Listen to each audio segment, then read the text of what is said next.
இவன் சொற்களில் ஒரு வல்லுனர். அதனால் இது பைபிளில் வரும் வீணாக செல்கின்ற மகன் குறித்தும் ஒரு குறிப்பாக இருக்கலாம் என்று ஒருவர் வாதிக்கலாம்.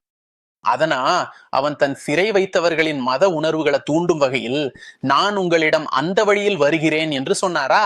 அதனால இது உண்மையில் எந்த மனுவிலையும் அவர் நான் செய்ததற்கு மன்னிக்கவும் என்று எங்கும் சொல்லவில்லை. இது மன்னிப்பல்ல. நான் இதை செய்தேன், இவை என் உரிமைகள், தயவு செய்து எனக்கு நான் விரும்புவதை தாருங்க.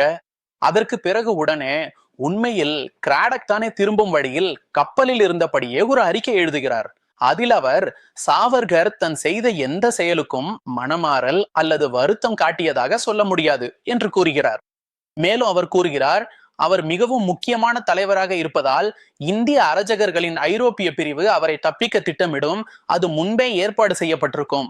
அவரை அந்தமான் செல்லுலார் சிறையிலிருந்து வெளியே அனுமதித்தால் அவர் தப்பிப்பது உறுதி. அவரது நண்பர்கள் எளிதாக ஒரு ஸ்டீமரை ஒரு தீவில் நிறுத்த ஏற்பாடு செய்யலாம். மேலும் உள்ளூர் மக்களுக்கு சிறிது பணம் கொடுத்தால் போதும். அரசு அவரது மனுவை நிராகரித்து அவர் அங்கேயே வைக்க விரும்பியது.